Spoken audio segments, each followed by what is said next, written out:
ओशो, पागलों की नगरी। पक्ष विपक्ष बुद्धि के खेल हैं।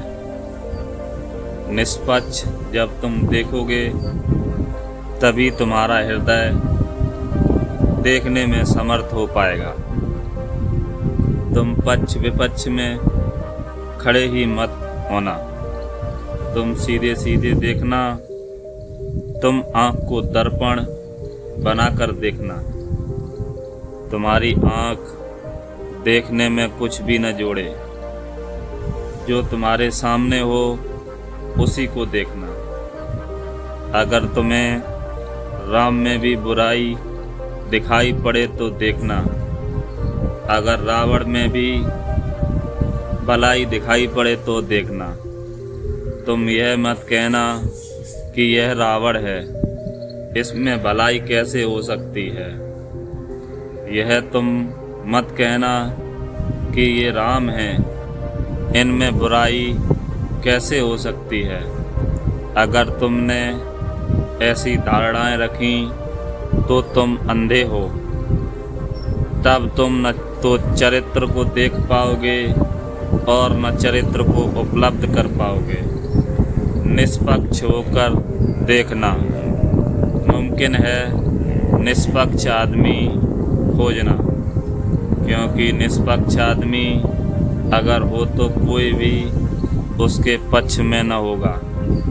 वह इतना सीधा देखेगा कि न तो वह तुम्हारे राम को राम कहेगा और न तुम्हारे रावण को रावण कहेगा।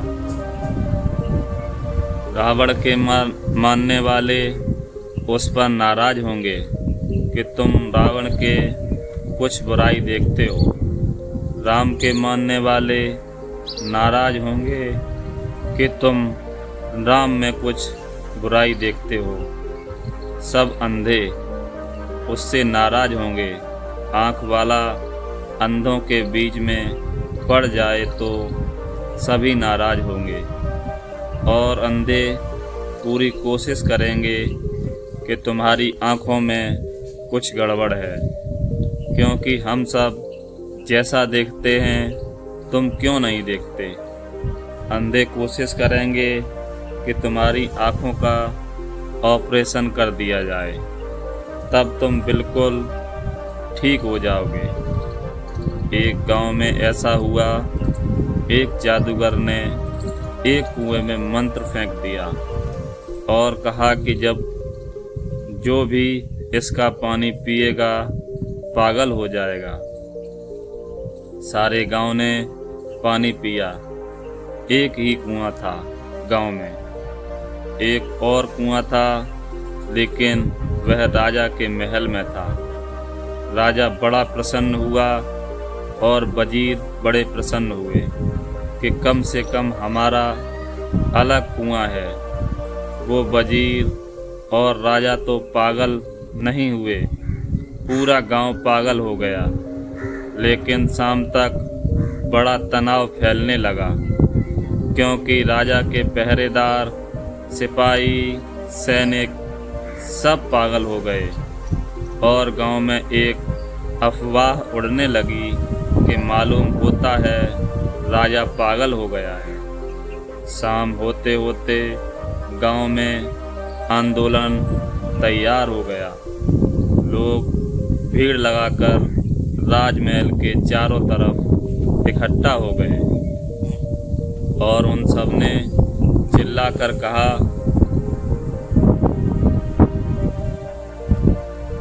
कि राजा पागल हो गया है, हम राजा को बदलना चाहते हैं।